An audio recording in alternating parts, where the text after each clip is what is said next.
اقرأ كتاب الله ترق جنانه أعوذ بالله من الشيطان الرجيم بسم الله الرحمن الرحيم الحمد لله رب العالمين نحمده ونستعينه ونستغفره ونعوذ بالله من شرور أنفسنا ومن سيئات أعمالنا من يهده الله فلا مضل له ومن يضلل فلا هادي له أشهد أن لا إله إلا الله وحده لا شريك له وأشهد أن محمدا عبده ورسوله سبحانك لا علم لنا إلا ما علمتنا إنك أنت العليم الحكيم اللهم علمنا ما ينفعنا وانفعنا بما علمتنا وزدنا علما اللهم آت أنفسنا تقواها وزكها أنت خير من زكاها أنت وليها ومولاها Rabbi yassir wa la tu'assir Rabbi tammi bil khair amma ba'du.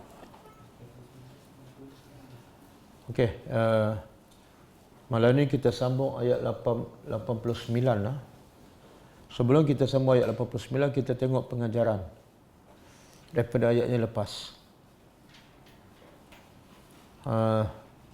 Rasanya ayat yang belum diberi pengajaran ialah ayat 86 kan?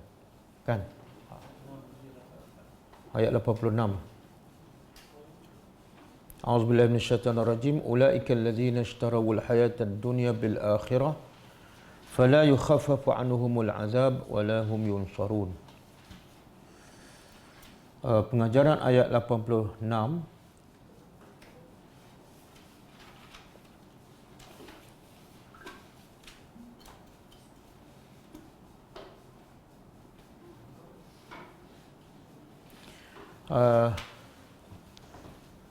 Allah mencela mereka yang memilih dunia dibandingkan dengan akhirat.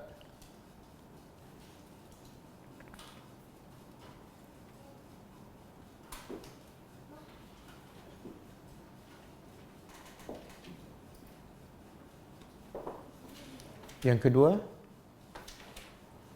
sesiapa yang memilih atau melebihkan dunia daripada akhirat,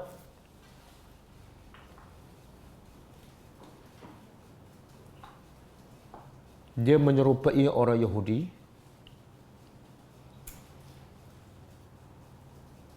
dan merupakan orang yang sesat dalam agama,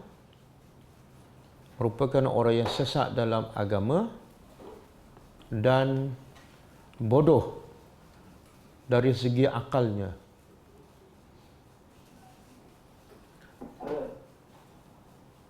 Kerana melebihkan dunia yang sedikit dan meninggalkan akhirat yang lebih baik dan kekal abadi.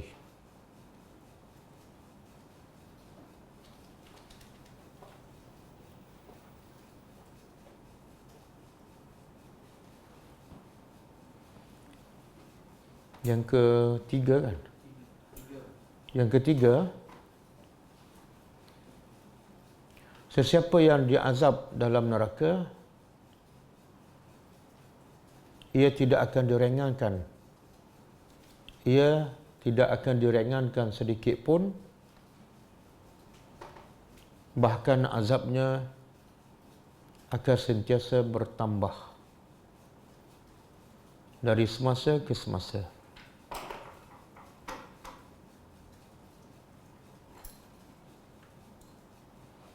Okey, ayat 87. Ayat 87, walaqad atayna Musa al-kitaba wa qaffayna min ba'di bir-rusul wa atayna Isa ibn Maryam al-bayyinati wa ayyadnahu bi ruhil qudus afa kullama ja'akum rasulun bima la tahwa anfusukum istakbartum fa fariqan kadzdzabtum wa fariqan taqtulun. Kemudian sekali dengan ayat 88. Wa qalu qulubuna ghulf وقالوا قلوبنا غلف bal la'anahumullahu bikufrihim faqalilan ma yu'minun. Jadi dua ayat sekaligus, 87 dan 88. Pengajarannya, pertama, Nabi Musa adalah Nabi yang terbaik. Nabi Musa adalah Nabi yang terbaik dari kalangan Bani Israel. Manakala Nabi Isa adalah yang kedua. Manakala Nabi Isa adalah yang kedua terbaik.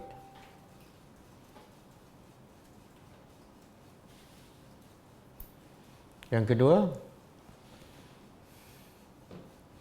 apabila Allah sayang dan cinta kepada seseorang hamba-Nya, apabila Allah sayang dan cinta kepada seseorang hamba-Nya, maka Allah akan memberi ilmu. Maka Allah akan memberi ilmu, bukan harta,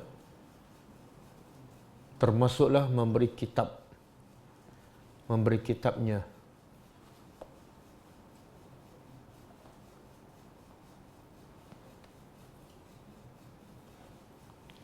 Yang ketiga,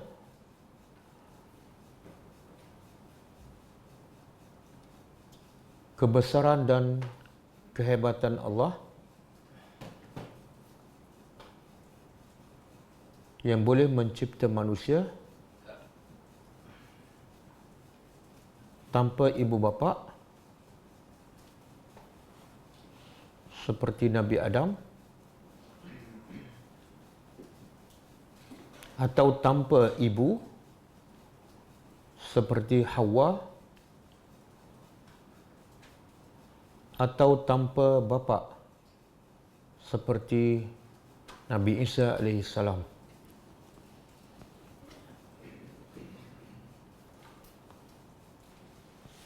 Yang ketiga, yang keempat, Nabi Isa AS, setiap para Nabi dan para Rasul akan diberi tanda-tanda kerasulan seperti mukjizat dan juga kitab.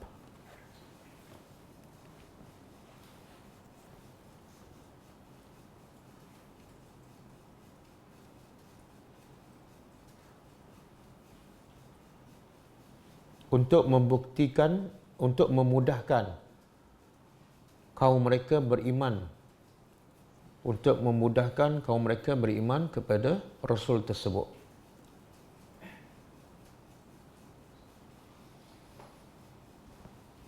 Yang kelima,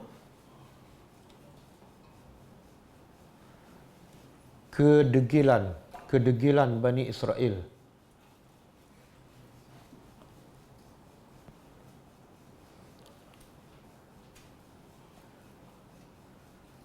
Yang menolak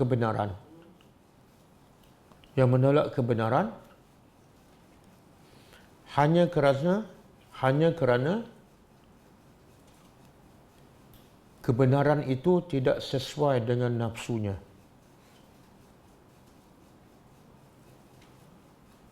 Atau Rasul yang datang tidak disukainya.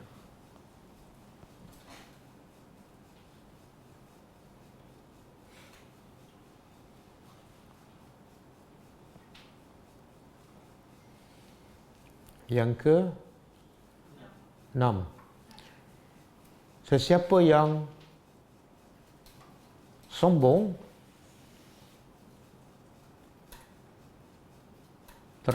terhadap kebenaran,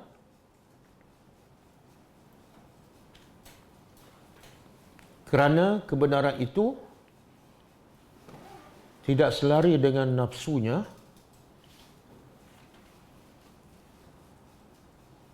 maka dia menyerupai Bani Israel.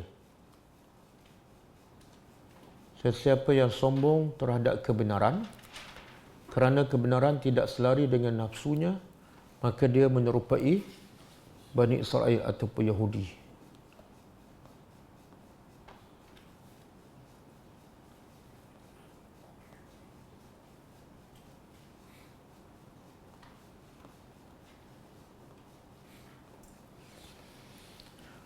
Yang ke-7, setiap hati manusia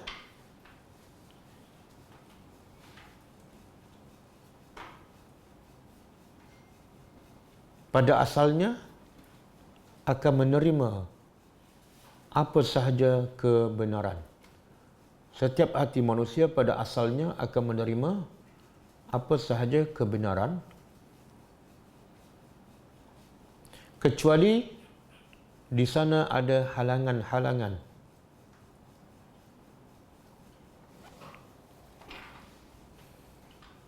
Seperti dosa, kekufurannya,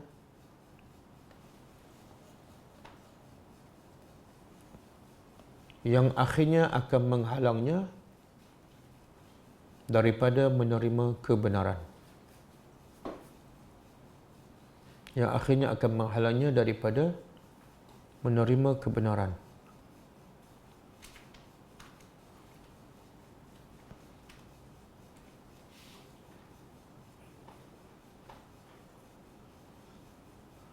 Yang ke-8, semakin banyak halangan,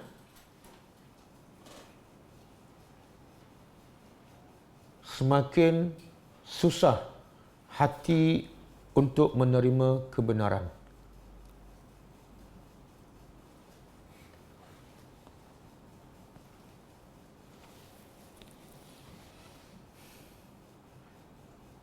Yang ke-9, yang terakhir, sesiapa yang mengatakan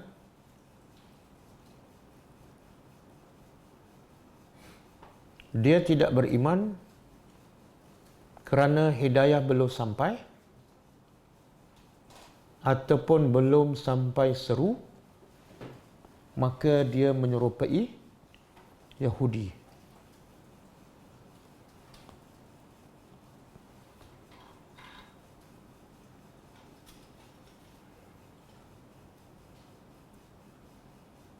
Okey, habis ha? Kita sambung ayat seterusnya.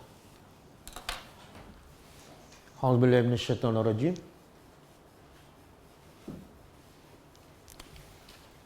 Walamma, dan lama pada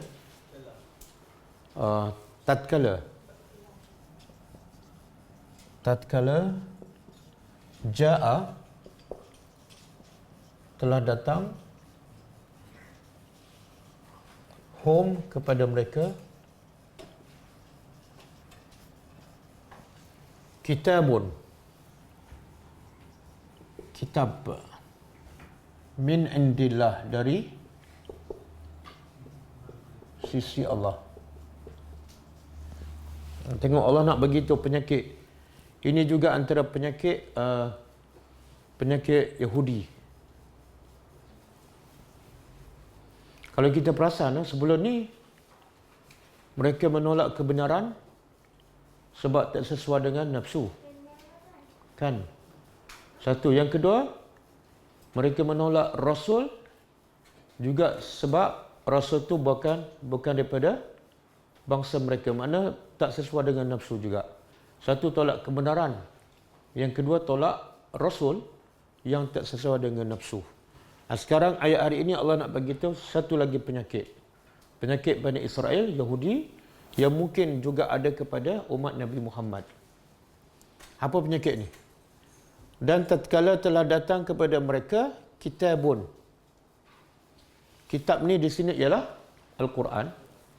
Dan Allah sebut pula kitab tu ialah min indillah, dari Allah. Allah sengaja sebut ni sebab Allah nak bagi tahu apa ni?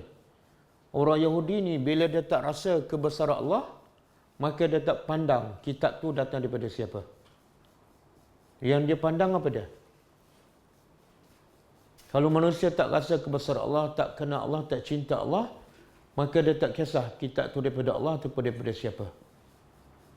Dia akan tengok isi dalam kitab tu sesuai dengan nafsu ataupun tak. Kan kisah lembu kan? Lembu tu perintah daripada siapa? Daripada Allah. Dan perintah tu sangat mudah. Pilih je mana-mana lembu. Tapi sebab dia tengok perintah tu tak sesuai dengan nafsu, maka dia tak hirau dah. Walaupun ia datang daripada Allah. Jadi Allah nak bagi tahu Yahudi ni, walaupun kitab tu datang daripada Allah, kemudian kitab tu pula yang kedua, musaddiqun. Sifatnya ialah, apa dia musaddiqun? Membenarkan. Membenarkan lima. Membenarkan apa ni? Bagi apa yang ma'ahum, bersama mereka. Apa dia yang bersama mereka ni? Lagi? Injil. Dua lah. Sebab ini bukan cerita pasal Yahudi saja ni. Cerita pasal Bani Israel. Bila Bani Israel termasuk dua-dua, Yahudi dan Nasrani. Okey. Jadi orang Yahudi, dia setuju tak dengan kitab mereka? Iaitu Taurat. Setuju tak? Setujulah pada asalnya. Kemudian Nasrani setuju tak dengan kitab Injil? Okey? Lepas tu datang pula Quran, hanya membenarkan apa yang ada dalam kitab mereka. Nampak? Quran tak pernah datang bercanggah dengan kitab mereka ataupun berbeza. Langsung tak ada pencanggahan. Maka logiknya apa? Terimalah. Kalau kamu beriman dengan Taurat, maka kena beriman dengan Quran. Sebab Quran hanya musaddiq. Apa makna musaddiq? Yalah, macam mana membenarkan tu? Satu, Quran mengesahkan apa yang ada dalam Taurat dan Injil. Mengesahkan. Kemudian, yang kedua, membenarkan ialah cerita dalam Quran sama dengan cerita dalam Injil. Itu juga dalam bentuk membenarkan. Dua bentuk. Pertama, Quran membenarkan apa yang dalam Taurat. Yang kedua, cerita dalam Quran saling tak tumpah dengan dalam Taurat dan Injil. Okey, ada lagi ni. Allah kata wa kanu, dan adalah mereka min qablu, dari qablu sebelum ini, sebelum datang Quran, sebelum Allah utuskan Nabi Muhammad. Apa sikap mereka dengan cerita kedatangan Nabi Muhammad? Apa sikap mereka? Yastaftihuna. Apa makna yastaftihuna? Daripada al-fathu, ataupun al-fathu juga makna dia an-nasru. Iza jaa nasrullah wal fathu. Jadi al-fathu ni makna dia pembukaan ataupun kemenangan. Jadi apa yang Allah nak bagi tahu ni? Orang Yahudi sebelum datang Al-Quran, sebelum Nabi Muhammad diutuskan, mereka yastaftihuna. Kalau kita belajar semalam kan, Yahudi di Madinah, dia berpakat dengan siapa? Berpakat dengan Aus dan Khazraj. Dan akhirnya mereka bergaduh sama sendiri, bunuh sama sendiri kan. Okey, bila Yahudi berperang dengan orang musyrikin Arab, iaitu orang Aus ataupun Khazraj, mereka kalah. Bila mereka kalah, mereka apa? Yastaftihuna. Mereka kata, dalam peperangan nanti, ingat, satu masa Nabi baru akan muncul. Dan kitab baru akan datang. Dalam kepala mereka, Nabi itu adalah daripada bangsa mereka. Ketika itu, bila Rasul yang baru akan datang dan kitab baru akan turun, kami akan menang. Kami akan menang bila berdepan dengan kamu. Berdepan dengan siapa? Berdepan dengan siapa ni? Aus dan Khazraj. Aus dan Khazraj ni orang Arab. Orang musyrikin. Dia bukan ahli kitab. Maksud di sini apa? Allah nak beritahu apa ni? Yastaftihuna, mereka saya tak tahu dia terjemah apa tu. Mereka meminta kemenangan ataupun meminta keberkatan. Meminta kemenangan ala, ke atas, allazina, orang-orang kafir. Siapa orang kafir ni? Orang musyrikin. Aus dan Khazraj. Jadi mereka kata, kami mohon kepada Allah supaya Allah bagi kemenangan pada kami. Khususnya ketika Rasul yang disebut dalam kitab kami akan muncul. Maksudnya apa tu? Maksud apa tu?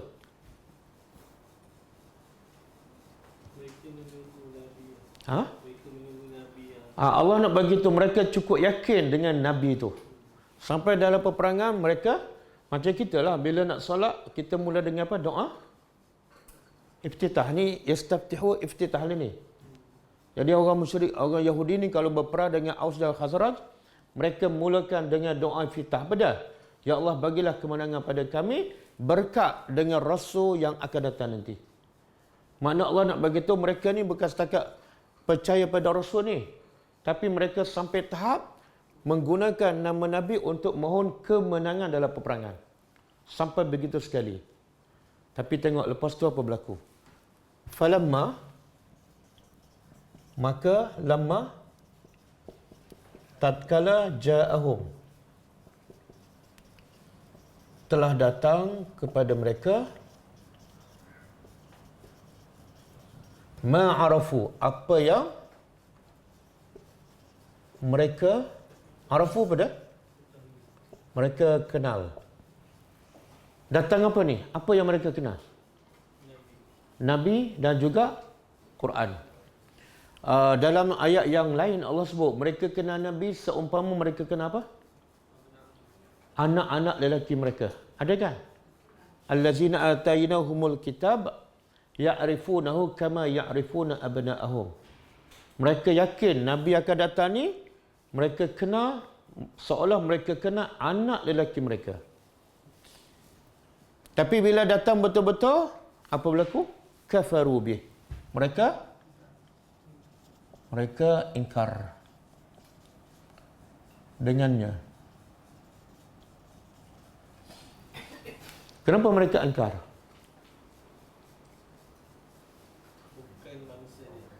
Bukan daripada Jadi apa yang Allah nak beritahu? Ni penyakit apa pula ni? Ya Allah nak beritahu ni ada satu penyakit di sini. Penyakit apa? Dengki dah Allah akan sebut akan datang ni.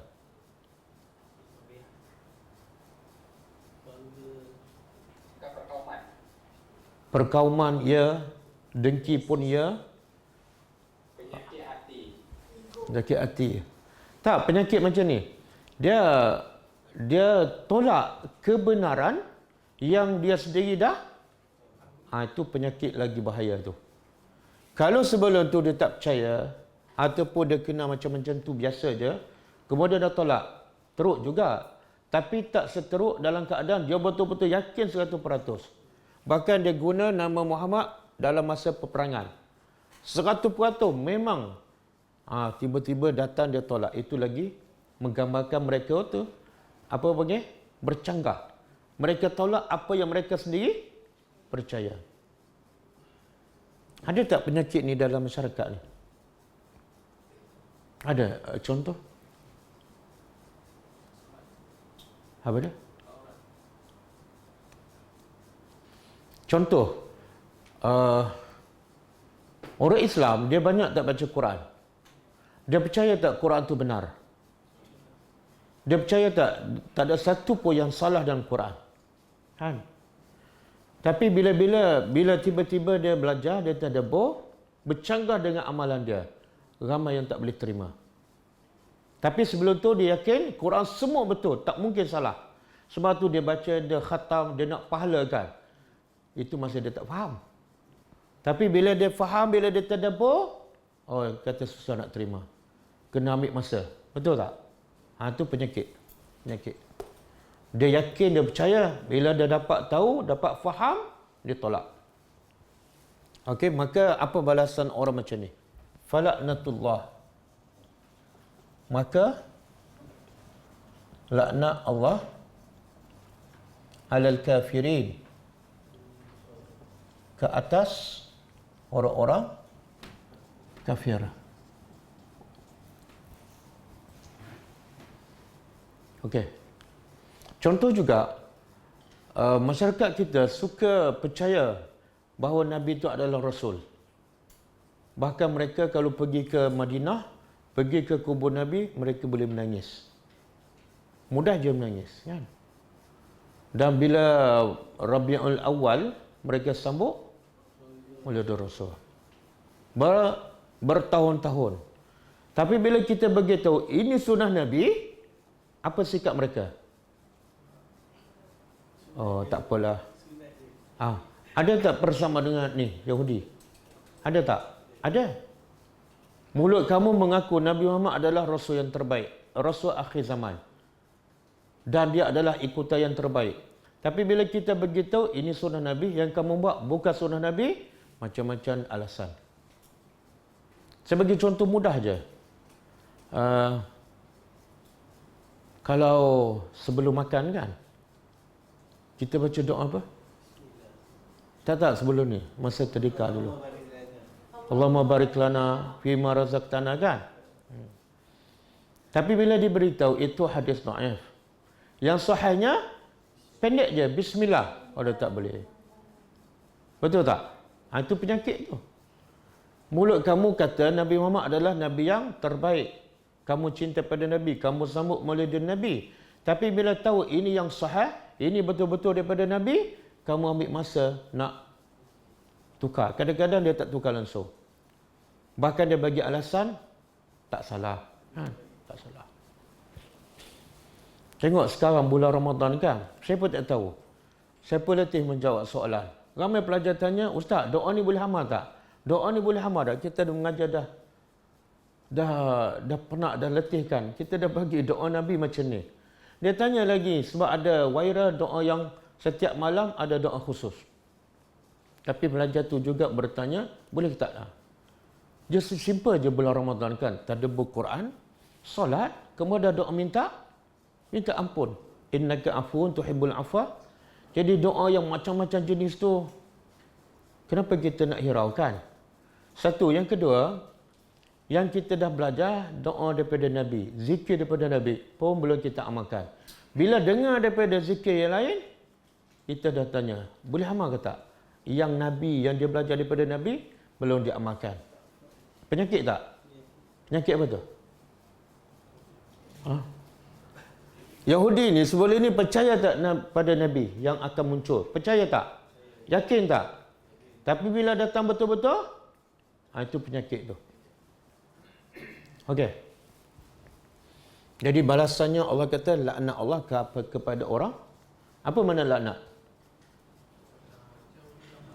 Jauh daripada rahmat. Sepatut ayat ni macam ni. Falaknatullahi alaihim.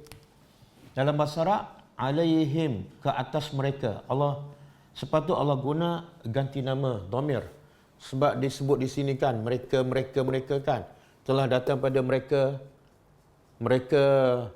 membukakan dalam peperangan mereka, telah datang pada mereka. Tiba-tiba di sini sepatut laknat Allah ke atas mereka juga.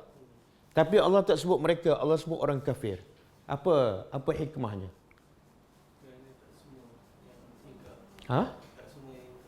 Bukan. Ya? Oh, nak samakan ayat ni. Hujung. Itu salah satulah. Sini muhin, nun kan. Kalau sini alaihim, jadi tak selari. Betul, salah satulah. Tapi makna yang lain? Kalau Allah kata laknat Allah ke atas mereka, kita faham apa? Ini khas untuk orang Yahudi. Boleh faham? Ini tak ada kaitan dengan aku. Tapi bila Allah kata ke atas kafir, siapa saja. Satu. Yang kedua, Allah nak bagi tahu siapa je tolak Nabi Muhammad siapa je tolak kitab, dia adalah hukumnya kafir. Jadi dalam masa sama Allah nak beritahu, kafir ni laknat Allah bukan kepada orang Yahudi sahaja. Yang kedua, Allah nak beritahu, siapa yang tolak kitab, hukumnya adalah kafir. Okey, kemudian bi'sama.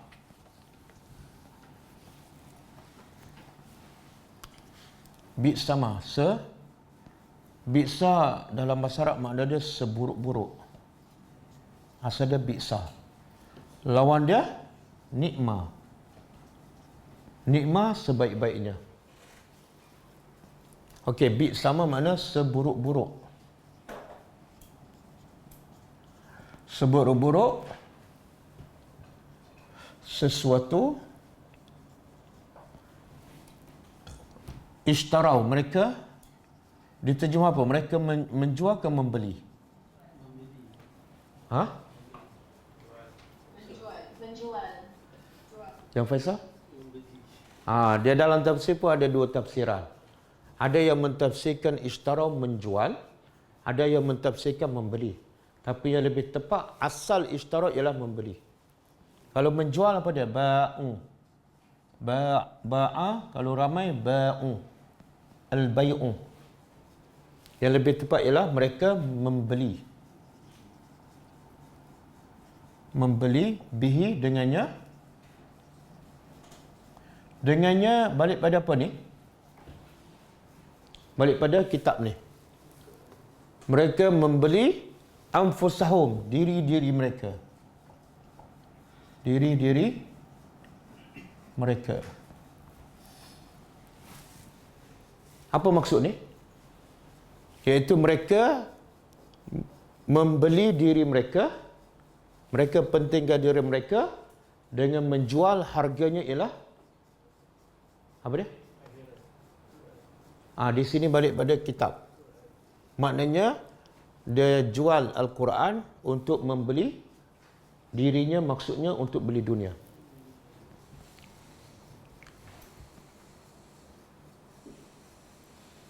Ada dalam surah At-Taubah. Sepatut diri kita ni kita jual untuk apa?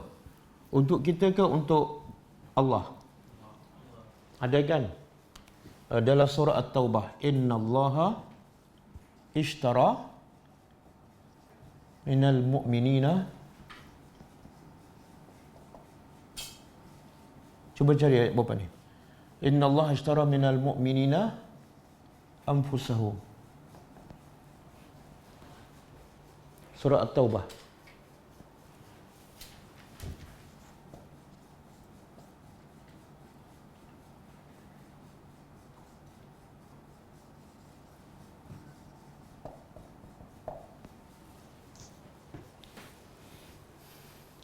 Ada?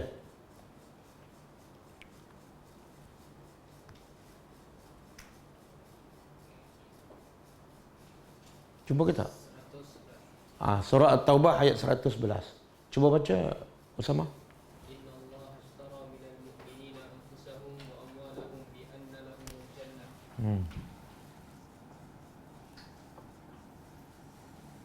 Tengok beza. Orang kafir dia membeli diri mereka. Bayarannya ialah akhirat ataupun kitab Allah. Itu orang kafir. Orang beriman pula, Allah membeli diri mereka, bukan mereka membeli diri mereka. Cuba terjemah ya. Innallah, sesungguhnya Allah ishtara, telah membeli minal mu'minin, dari orang beriman. Apa yang Allah beli daripada orang beriman? Anfusahum, jiwa mereka. Wa amwalahum, dan apa bayaran yang Allah bayar pada kita? Kalau Allah beli jiwa kita, Allah beri harta, apa bayaran yang Allah bayar kepada kita? Bi anna lahumul jannah. Kan? Jadi bayar, mana lebih mahal? Jiwa kita ataupun syurga? Inilah jual beli yang paling menguntungkan. Iaitu kita jual barang yang tak mahal, tapi dapat harga yang paling mahal, kekal abadi.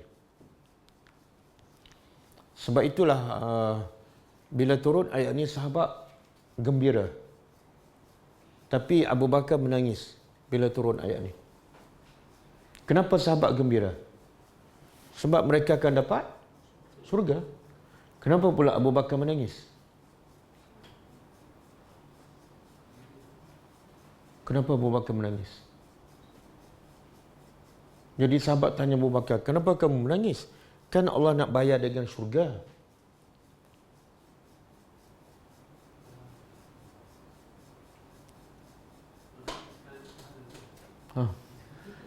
Itu bukan sebab.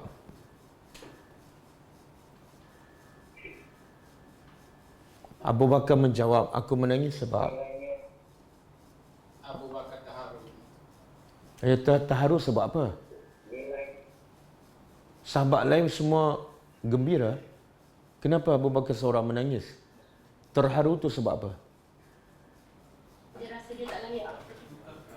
Dia rasa tak layak.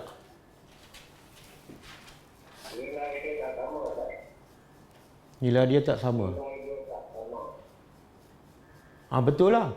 Itulah jual beli yang betul. Kita jual diri kita dan kita akan dapat yang lebih baik daripada diri kita. Betul kan?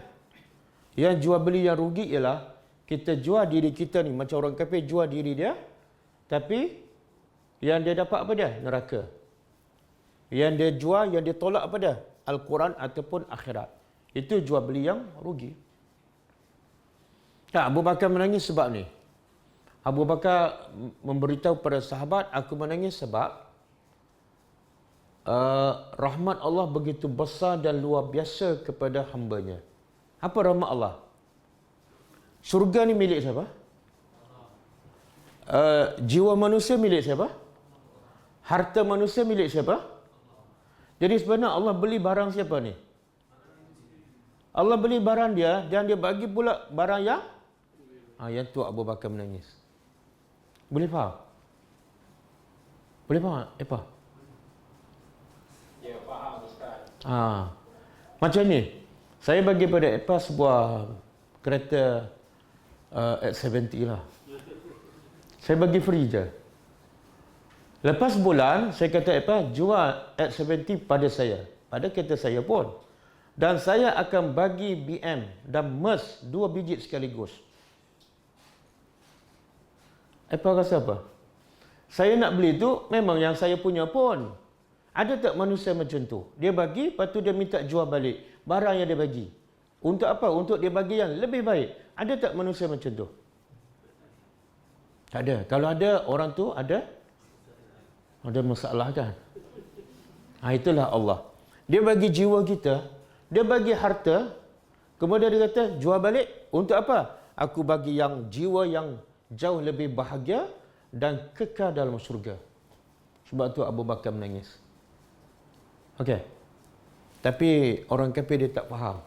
Dia beli barang yang tak ada nilai. Dia beli barang jiwa untuk dapat nafsu ataupun dunia, dan dia ditolak ialah syurga. Jadi Allah kata inilah jual beli yang bi'sa. Apa makna bi'sa? Seburuk-buruk jual beli.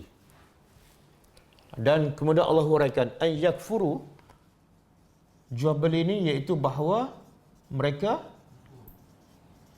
kufur bima anzalallah, dengan apa yang telah Allah turunkan. Baghyan, ini penyakit Yahudi ni. Baghyan apa makna? Dengki. Kerana dengki. Apa yang Yahudi dengki sangat ni? Ya, Bani Israel dengki sangat apa dia? Iaitu ayyunazilallah. Ini yang dia dengki ni, bahawa Allah telah menurunkan min fadlihi, dari fadlihi apa dia? Kurniaan. Dia al-fadlu dalam bahasa Arab asalnya ialah al-fadlu ziyadatun fil ata'. Ziyadatun ataupun ziyadatul ata'. pemberian tambahan. Jadi kalau al-fadlu, fadlullah makna pemberian tambahan. Makna yang Allah bagi pada kita tu sebenar yang lebih-lebih je. Kan ada satu hadis kursi, Allah berkata, kalau semua makhluk ni minta pada aku, semua makhluk, manusia, jin, yang jahat, yang baik, daripada Nabi Adam sampai kiamat, semua minta hajat masing-masing pada aku. Dan aku perkenankan semua permintaan mereka. Berapa ramai ni? Sejak mula manusia dicipta sampai kiamat. Semua manusia minta, semua jin minta. Dan semua aku bagi. Maka Allah kata, yang aku bagi itu hanya seperti celup jari di jari, di laut. Kemudian diangkat jari, air yang melekat di jari itu. Yang tu yang aku bagi semua-semua tu. Yang belum aku bagi, seluas lautan. Jadi sebab tu al-fadlu tu ziyadatul ata. Allah bagi yang lebih-lebihan je. Yang banyak lagi, yang asasnya Allah tak bagi lagi. Dan juga ada satu hadis, rahmat Allah ada berapa semua? Rahmat Allah ada 100. Dan Allah campak kat dunia ni, yang boleh kita kasih sayang antara anak dengan bapa, binatang dengan anak dia kan. Kuda pun tak pijak anak dia, harimau pun tak makan anak dia, tapi anak kerbau dia makan.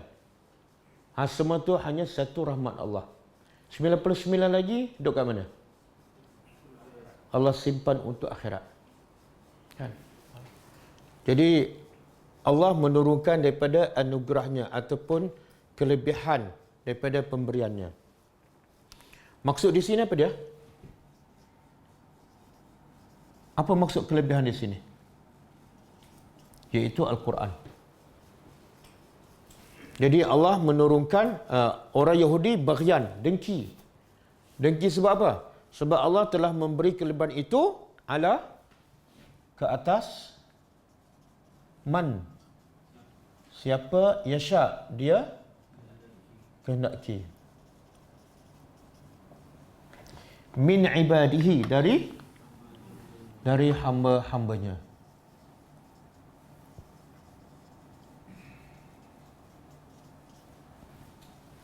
Okey.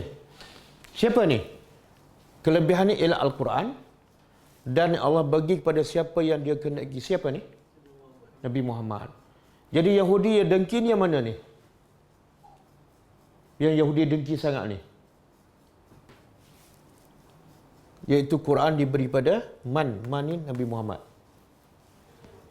Kalau man ni daripada Bani Israel, agak diterima tak? Belum tentu. Belum tentu. Kan Nabi Isa Bani Israel tak? Tapi orang Yahudi terima tak Nabi Isa? Tak. Nabi Musa Bani Israel tak? Tapi orang Nasrani terima tak Nabi Musa? Tak. Sebenarnya Yahudi sendiri pun tak akan terima daripada bangsa dia. Bahkan kitab dia sendiri pun dia tak beriman sepenuhnya. Okey. Jadi penyakit baghyan ni adalah ataupun dengki, penyakit pertama yang ataupun maksiat pertama yang dilakukan oleh makhluk Allah kepada Allah. Penyakit apa? Maksiat apa? Dengki. Dilakukan oleh siapa? Iblis. Iblis tak enggan sujud kepada Adam sebab dengki. Begitu juga maksiat pertama dilakukan oleh manusia kepada Allah. Tadi daripada makhluk secara umum kan, Iblis. Ini maksiat pertama dilakukan oleh manusia kepada Allah. Maksiat apa? Dengki juga. Daripada siapa? Qabil. Dia bunuh tu puncanya dengki. Bunuh tu adalah rangkitan daripada sifat dengki. Lepas tu Nabi kata, iyyaka wal hasad, jaga-jaga engkau daripada rasa dengki. Kenapa? Sebab dengki itu boleh menghapuskan semua amalan. Dan Nabi buat contoh. Macam mana dengki boleh menghapuskan semua amalan kita? Seumpama api membakar semua kayu ataupun daun-daun. Dia tak akan tinggal sedikit pun. Jadi dengan sebab dengki, semua amalan kita terpadam. Jadi dengki itu adalah haram. Kecuali ada dua tempat. ada dengki yang dihalalkan dan bahkan digalakkan. Tapi yang halal yang digalakkan, orang tak nak dengki pula. Dengki apa? Nabi kata la hasada illa isnataini. Tidak ada dengki kecuali dalam dua perkara. Pertama, orang yang diberi ilmu oleh Allah, dia baca Quran siang dan malam. Dia sebarkan ilmu siang dan malam. Kita boleh dengki pada orang macam ni untuk apa? Untuk jadi macam dia. Yang kedua, orang yang diberi harta dan dia infakkan harta bukan Ramadan je, siang dan malam. Orang macam ni boleh kita dengki nak jadi macam dia. Tapi tak ramai pula dengki macam tu kan? Ada tak ramai dengki nak jadi macam saya? Ada. Tapi tak jadi-jadi lagi. Oh, Epa, insya-Allah. Harapan. Sebelum saya meninggal, saya Epa. Semua doa, amin. Okey, faba'u. Lalu ba'u mereka kembali. Bighadabin, dengan kemurkaan Allah. Siapa ni? Mereka ni Yahudi. Sebab mereka tolak Quran, mereka tolak Nabi Muhammad, dan puncanya sebab dengki, bukan sebab kebenaran. Maka Allah kata mereka, yang tadi Allah kata kena laknat, yang ni pula mereka kembali dengan kemurkaan ala ghadab. Selepas kemurkaan. Jadi berapa kali murka ni? Kalau ikut ayat ni dua kan? Mereka kembali dengan kemurkaan daripada Allah selepas kemurkaan. Dua. Tapi ada dalam tafsir mengatakan bukan dua, banyak. Ada mengatakan sampai tiga. Okey, kemurkaan apa ni? Kemurkaan Allah pertama sebab apa? Sebab mereka takabur, istakbara. Ayat sebelum ni. Sombong. Yang kedua? Lepas sombong, ada sebelum ni. Lepas sombong mereka buat apa? Lepas sombong mereka tolak Quran. Dan yang lagi dahsyat mereka bunuh pada Nabi. Dua kemurkaan. Yang ketiga, yang ni. Kemurkaan yang ketiga ialah mereka dah mengaku Nabi Muhammad tu betul. Mereka percaya, mereka beriman. Bahkan mereka guna untuk mendapat berdoa kepada Allah. Untuk menang dalam peperangan. Tiba-tiba bila datang je, yang mereka sendiri akui dan kenal, mereka tolak. Ini kemurkaan yang ketiga. Kemudian Allah kata, walil kafirina, dan bagi orang-orang kafir, azab muhin, azab yang muhin apa dah? Hina. Kenapa azab yang hina? Ada, kita berjumpa dalam Quran, ada azabun alim, azab yang pedih kan. Ada azabun syadid. Jadi setiap sifat azab tu ada sesuai dengan apa yang tersebut dalam ayat ni. Kenapa Allah kata azab yang hina? Ada tak azab yang tidak menghina? Tak ada, semua azab menghina. Tapi bila Allah sebut tu ada sebab. Sebabnya ialah balasan Allah berdasarkan amalan manusia. Apa amalan manusia ni? Apa amalan Yahudi ni? Sehingga dia dapat azab ni. Apa sifat apa tu? Sombong. Bila manusia sombong, Allah hinakan dia dengan azab. Salah satu cara nak hilangkan sifat sombong manusia dengan cara menghina dia. Sebagaimana dalam kisah surah Al-Kahfi, yang ada dua kebun kan? Dia sombong tak dengan dua kebun? Macam mana Allah nak hilangkan? Allah hilangkan sifat sombong dia. Hancurkan semua kebun dia. Jadi Allah nak hilangkan sombong ni, kamu sombong kat dunia. Sekarang kamu dihina dengan azab. Sebab tu kita digalakkan sebagai orang beriman, antara doa yang patut kita baca ialah jangan engkau hina kami dengan masukkan kami ke dalam neraka. Bila Allah bakar manusia, itu adalah satu penghinaan yang sangat besar. Tidak ada penghinaan yang lebih besar melainkan Allah membakar manusia macam sampah, macam batu. Dalam surah apa tu? Kita minta pada Allah, jangan engkau menghina kami dengan memasukkan kami ke dalam neraka. Surah apa tu? Ali Imran, betul. Ayat berapa? Tak apalah, tak ingat ayat berapa. Cuba baca ayat tu.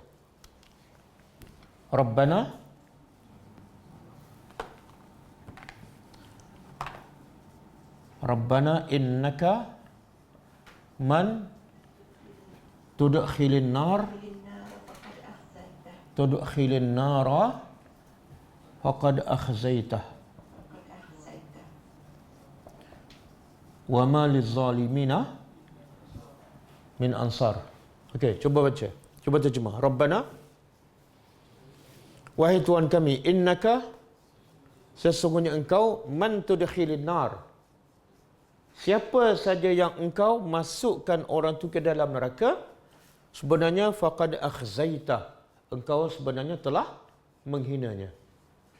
Jadi Allah menghina manusia dengan cara apa? Bukan kat dunia, campak dalam api dan kekal. Dan selepas tu ada lagi. Rabbana, bahagian bawah sekali. Rabbana wa atina ma wa'atana ala rasulika wa la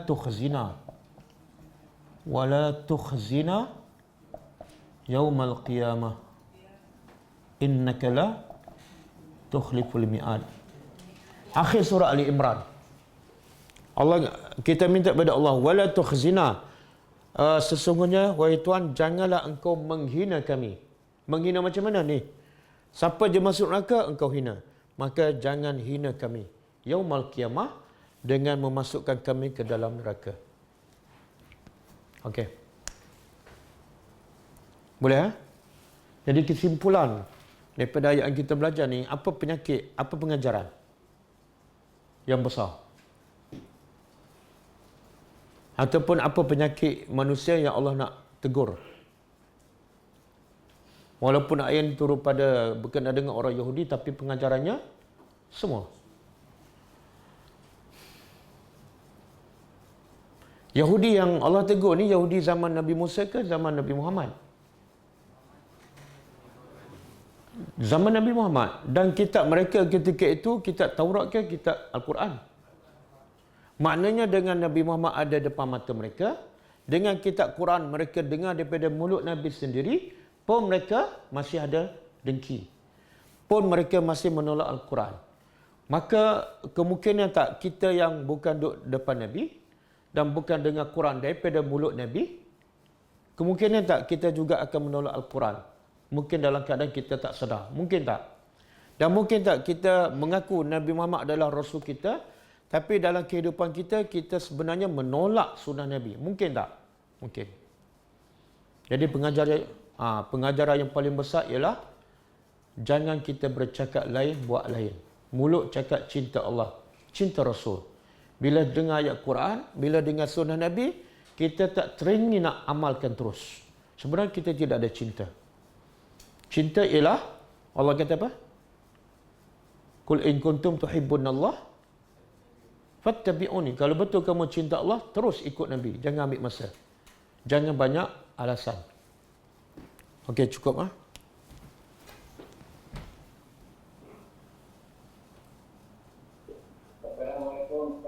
Wassalamualaikum warahmatullahi wabarakatuh. Dalam ayat yang ni ada bunyi wakanu min qablu yastaqifun al-ladina kafaru. Jadi kita ini siapa sebenarnya untuk Bani Israel ni yang disebut kafir dalam ayat ni? Tak jelas lah soalan. Boleh ulang? Boleh ulang soalan? Ayat wakan. Ya. Boleh bukan? Wakanu Min qablu yastaftihuna. ulang. Wakanu min qablu yastaqifun al-kafaru. Ayat ni akan ada muncul kepada itu sebelumnya. Jadi satu sebenarnya Oh, tak jelas ah. Boleh tulis ke? Suara. Mesej. Boleh hantar mesej ke? Cek. Suara tak jelas lah, bergema. Soalan dari Zoom daripada Ida Fandi Ustaz. Ya. Assalamualaikum Ustaz. Waalaikumsalam. Dalam ayat 207 surah Al-Baqarah man yashtari nafsahu sebenarnya. 207 man yashtari nafsahu membawa makna yang bagaimana Ustaz? Itu soalannya. 207 Al-Baqarah. Bismillahirrahmanirrahim. Wa minan nasi may yashri nafsahu ibtigha mardatillah. Wallahu raufun bil ibad. Jadi soalan daripada Ida Fanti ini man yashri ya, bukan man yashtari, Ya, betul. Apa maknanya? Okey, di sini makna dia menjual. Sebab beza Ishtara ada tak? Ishta. Kalau ishtara ada tak, makna dia membeli. Tapi kalau yashrau ataupun syarau, tak ada tak, itu makna dia menjual. Jadi surah Baqarah ayat 209 kan? 207, ayat dia ialah man yashri. Tidak ada tak. Bila tidak ada tak, makna dia membeli. Siapa yang membeli dirinya, siapa menjual dirinya untuk apa? Untuk ibtigha mardatillah, untuk mencari keridhaan Allah, maka dia adalah orang yang beruntung. Tengok beza dalam masyarakat ta je. Kalau ada ta, ishtara, makna dia membeli. Kalau syarau tanpa ta, makna dia menjual. Dan juga satu lagi perkataan yang makna dia menjual ialah ba'u ataupun yabi'u. Wallahu a'lam. Assalamualaikum Ustaz. Waalaikumsalam warahmatullahi. Bacaan yang terbaik ketika duduk antara dua sujud apa Ustaz? Untuk sunnah. Dia ada berbagai lah. Antaranya yang kita baca tu, yang kita selalu baca. Cuma yang di hujung tak ada. Wa'fu anni. Dia setengah 6 ke 7 semua yang daripada hadis sahih. Yang hujung sekali tidak ada. Yang hujung sekali. Cuba baca. Rabbi firli warhamni wajburni warzuqni wahdini wa'afini wa'fu anni. Yang wa'fu anni tidak ada dalam hadis sahih. Satu lagi riwayat yang paling pendek, iaitu Rabbi firli. Ulang 2 kali. Itu pun hadis sahih. Jadi kalau kita solat tarawih, imam tu laju, tak sempat nak baca panjang, cukup Rabbi firli. Sahih. Jazakallahu khairan Ustaz. Wa anti fajazakillahu khairan.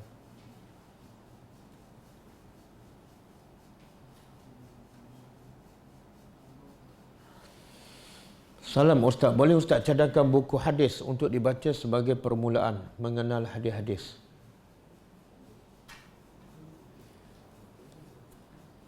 Boleh baca, kalau boleh baca terus Sahih Bukhari kan? Sahih Muslim, Sunan Tirmizi, lagi bagus. Dia kalau ada terjemahan dan huraian dia, kita boleh faham. Dan yang terbaik kalau kita boleh talaqi dengan ustaz yang memang mahir dalam bidang hadis.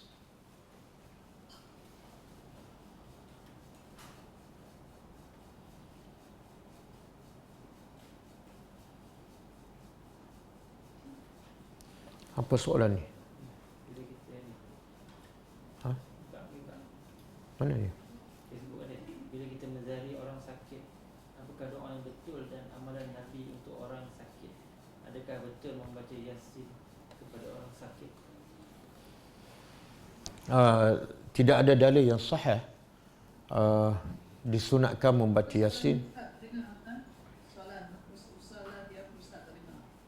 Soalannya, adakah disunatkan baca Yasin bila kita ziarah orang sakit? Jawapannya, tidak ada satu pun dalil yang sahih yang menunjukkan Nabi bila ziarah sahabat yang sakit, Nabi baca Yasin. Begitu juga itu bukan perbuatan para sahabat dan salafus salih. Yang ada yang banyak ialah Nabi ajar kita supaya baca doa kepada orang yang sakit. Dan doa tu banyak dalam buku saya, 66 doa dan zikir harian. Saya sebut ada lebih kurang 3 ataupun 4 doa ketika ziarah orang sakit. Bukan baca Yasin. Antaranya Allahumma rabbin nas azhibil ba'sa washfi anta syafi la shifaan illa shifauka shifaan la yughadiru saqama. Dan yang pendek, la ba'sa tahurun insyaallah. Itu yang pendek je. La ba'sa tahurun insyaallah. Tidak mengapa dengan penyakit ini, kerana ia adalah tahur, ia akan menyucikan kita daripada dosa insya-Allah. Wallahu a'lam. Assalamualaikum Ustaz. Wassalamu warahmatullahi. Mana lebih afdal solat tarawih berjemaah di masjid dengan saf jarak-jarak dengan solat tarawih di rumah sendiri Ustaz? Ada 7 malam lagi. Boleh tak tanya malam raya?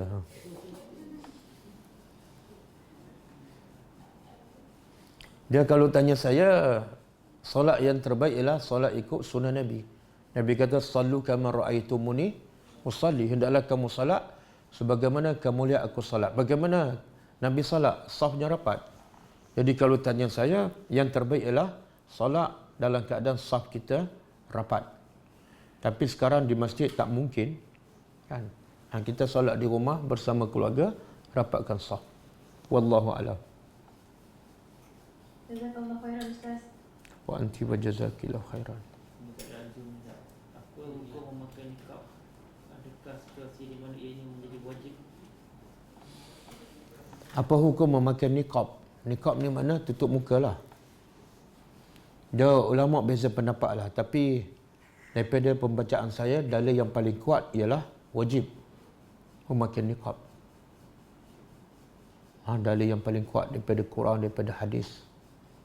Ada Quran mengatakan wajib melabuhkan tudung kepala kamu daripada atas sampai ke bawah. Melabuhkan. Daripada mana? Daripada atas sampai ke bawah. Maka termasuklah muka. Jadi ulama beza pendapat. Tapi daripada pembacaan saya, pendapat paling kuat tutup muka.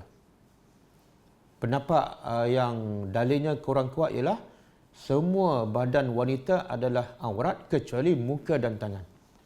Itu pendapat yang masyhur dan paling banyak diamalkan dalam masyarakat di mana-mana sahaja. Iaitu seluruh badan wanita adalah aurat kecuali muka dan tangan. Wallahu a'lam. Jadi siapa yang pakai niqab, jangan kita kata dia tu ekstrim. Tak. Mereka berpegang pada dalil.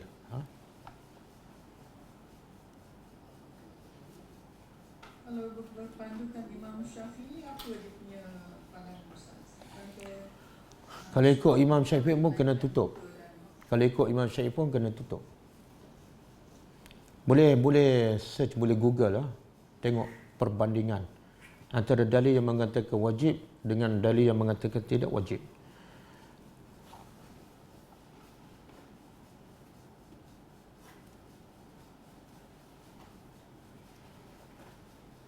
Ustaz, kadang-kadang kita tak perasan yang sifat sombong ada dalam diri.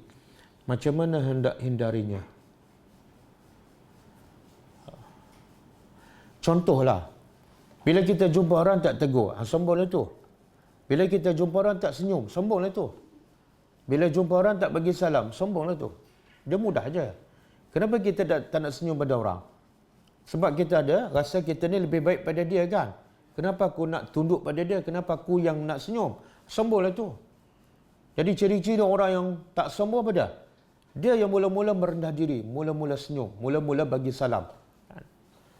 Dan bila bercakap tu jangan sedikit pun ada unsur menunjukkan kita lebih pada orang.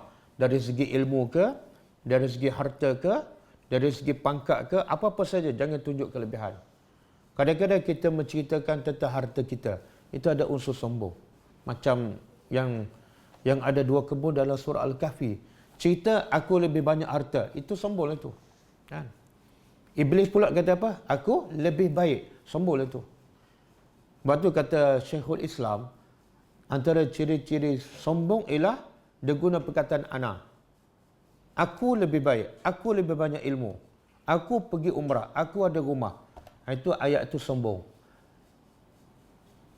Melainkan bila ada pertanyaan. Kalau orang tanya, kita jawab. Itu tak apa. Tapi dalam keadaan orang tak tanya, kita bagi tahu, saya baru balik umrah. Itu sombong. Ayat siapa tu? Ana. Ayat iblis. Ana khairu minhu. Aku lebih baik daripadanya. Yang kedua, li. Li itu makna dia milik aku. Itu ayat siapa tu? Ayat Fir'aun. Fir'aun sebut dalam Al-Quran, alaysa li mulku Misra. Bukankah li, li milik aku, kerajaan Mesir. Jadi jangan sebut ini milik saya, ini milik saya. Itu ayat orang yang sombong. Kecuali dalam menjawab soalan. Ustaz, kalau dia tak tegur ataupun tak senyum sebab dia kurang keyakinan diri, kan? Dia tak yakin pada apa?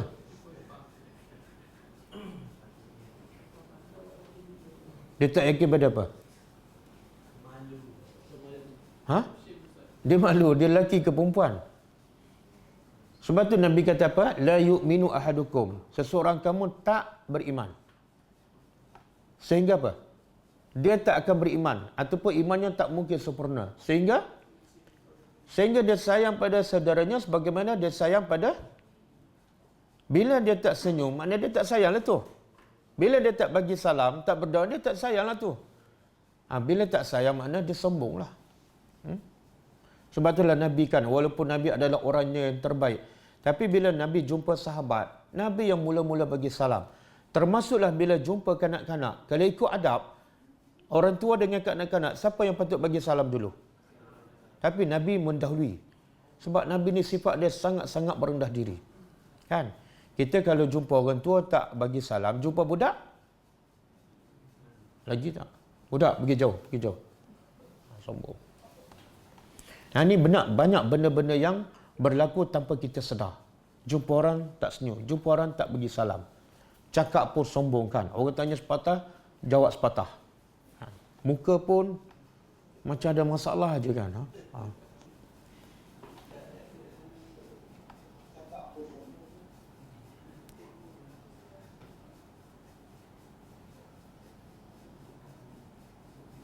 Dan semalam kita ada sebutkan tentang sifat sombong. Ini pun kadang-kadang sombong ni kita tak sedar. Apa dia?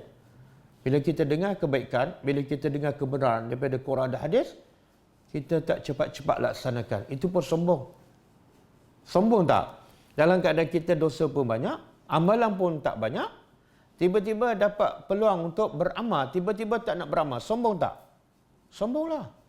Contoh orang miskin dah. Dia miskin, dia lapar, tiba-tiba orang nak bagi duit tak nak. Sombong tak? Sombong. Dalam keadaan kamu berhajat, tiba-tiba ada orang nak bagi, kamu tolak, kamu sombong. Begitu juga dalam keadaan kita jahil, kita perlukan ilmu, perlukan tambah amalan, tiba-tiba orang bagi tahu ilmu yang sahih, kita tak nak amal, sombong. Sombong. Sebab tu orang Allah kata apa? Fastabikul. Orang beriman sentiasa berlomba untuk buat kebaikan. Tahu je terus buat. Tengok Abu Bakar kan. Satu pagi Nabi tanya, siapa kalangan kamu yang ziarah orang sakit? Abu Bakar angkat tangan kan. Makna Abu Bakar ni dia ahli syurga, tak payahlah ziarah orang sakit ni bukan wajib. Tapi dia yang pertama. Nabi tanya lagi, siapa kalangan kamu yang puasa sunat? Abu Bakar angkat tangan.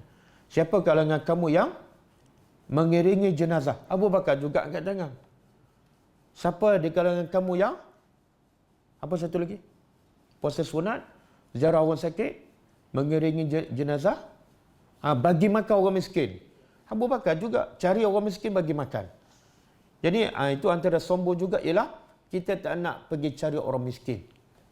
Sebab kita rasa, aku ni takkanlah aku nak pergi cari orang miskin kan. Dialah datang. Itu sombong. Okey, wallahu a'lam. Ada soalan lain? Boleh terangkan siapa yang dikatakan mahram dan siapa yang bukan mahram untuk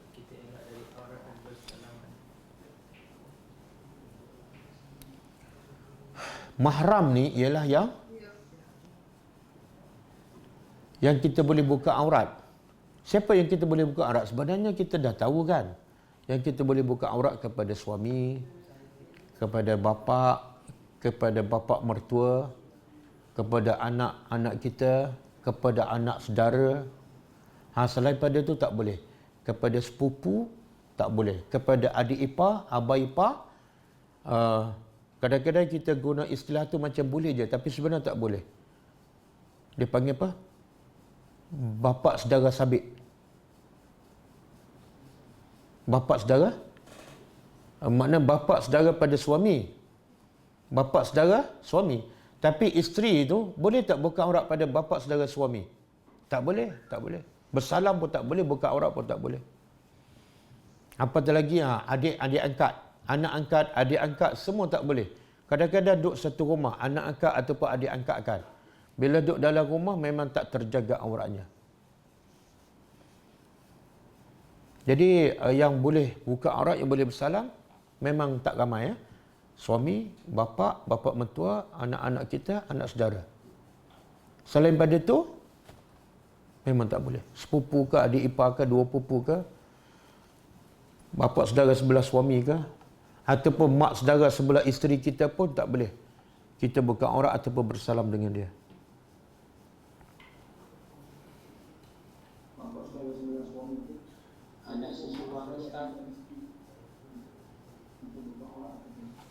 Yang ketara sangat ialah bila satu Syawal kan. Satu Syawal tu macam merdeka, macam baru keluar penjara kan. Sebulan kena penjara bulan Ramadan, satu Syawal tu habis. Dia buka aurat, dia bersalam, tak kira siapa.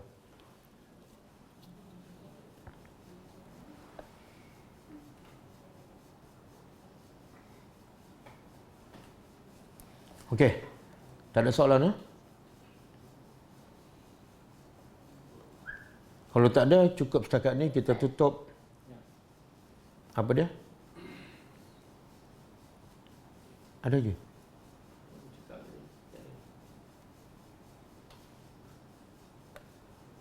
Okey, kalau tak ada kita tutup dengan ya. Apakah tips-tips untuk jadi macam ustaz? Maksudnya kalau bukan kita ataupun saya, kalau anak-anak kita masih kecil, mungkin boleh daripada awal mungkin boleh didedahkan dengan ataupun maksudnya belajar macam mana nak bermula ni nak jadi macam ustaz tu, belajar bahasa Arab ke atau bagaimana ke kan? Jangan jadi macam saya. Jangan jadi macam saya. Saya tak suka orang jadi macam saya. Biarlah saya adalah saya. Saya suka pelajar menjadi lebih baik daripada saya. Kalau nak jadi lebih baik pada saya bagi tips. Kalau nak jadi macam saya, tak ada tips. Dia sebenarnya jadi lebih baik dia. Saya sebenarnya masa saya belajar di sekolah Muhammadi kan, sekolah Arab lah. 6 tahun saya tak erti bahasa Arab. Saya baca Quran pun tak faham 6 tahun. Buku bahasa Arab. Tapi guru tu Melayu lah. Nak bercakap bahasa Arab tak boleh, baca Quran pun tak faham. Walaupun saya dah belajar sekolah Arab 6 tahun. Kemudian saya pergi belajar di Universiti Ummul Qura. Bidang Mahad Lughah lebih kurang 3 tahun. Dia Mahad Lughah ni macam metrik lah. Tapi sana lama 2 tahun setengah. Antara 2 tahun setengah hingga 3 tahun. Pun masa tu saya tak minat lagi dengan Quran. Lepas tu saya masuk Fakulti Bahasa Arab. Saya minat dengan bahasa Arab tapi tak minat dengan Quran. Sehingga saya belajar bahasa Arab dengan seorang syekh daripada Indonesia yang dah dapat kerajaan Saudi. Saya boleh Arab apa semualah. Sampai habis degree saya pun saya tak minat lagi dengan Quran. Jadi saya sepanjang saya belajar di Mekah daripada sekolah Arab dan sambung di Mekah, saya tak minat dengan Quran. Lepas tu saya balik mengajar di sekolah, pun saya tak minat juga dengan Quran. Mana ada saya mengajar tadabbur masa tu, tak ada. Tadabbur baru je. Lepas tu saya mula dah kekangan kerja, jadi kerja pun gaji tak banyak. Kan? Dengan hutan apa semua, saya pun buat keputusan berhenti. Bila berhenti, saya mula mengajar. Bila saya mula mengajar di masjid, saya mula membaca. Sebab nak mengajar orang kena membaca. Daripada situ saya mula minat belajar tadabbur Al-Quran. Saya mula belajar baca tafsir-tafsir. Dan saya jumpa tafsir yang paling menyentuh hati saya ialah tafsir Syekh Saleh Utsaimin. Bila saya baca tu, saya betul-betul rasa saya sedang bercakap dengan Allah. Dan kelebihan, bukan kelebihan lah, tapi antara benda yang saya ada ialah saya boleh bahasa Arab. Sebab saya belajar bidang bahasa Arab. Bila saya boleh bahasa Arab, saya boleh baca macam-macam tafsir. Beza kalau setengah orang dia belajar bidang hadis. Kalau belajar bidang hadis, kadang-kadang dia tak mahir bahasa Arab, dia tak boleh baca bidang lain. Kadang-kadang dia mahir dia belajar bidang usuluddin, maka dia tak boleh baca dalam bidang bahasa Arab yang lain. Mula daripada situ, saya mula membaca dan saya seronok dengan baca tadabbur ataupun tafsir Al-Quran. Khususnya tafsir Syekh Saleh Utsaimin. Percaya, bacalah. Siapa yang dapat baca tafsir Syekh Saleh Utsaimin, dia rasa macam dia bercakap dengan Allah. Dia faham betul-betul. Quran tu betul-betul meresap dalam hati dia, dan Quran tu betul-betul menegurnya. Dan Quran tu betul-betul memandunya. Daripada situ saya dah mula start mengajar tadabbur. Jadi kalau nak jadi lebih baik pada saya, asasnya bahasa Arab. Kalau tak boleh bahasa Arab, bukan mana mustahil, tapi agak sukar. Agak sukar. Wallahu a'lam.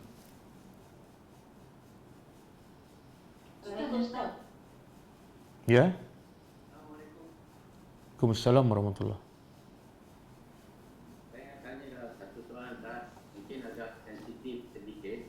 Kalau sensitif, lebih baik tak payah tanya.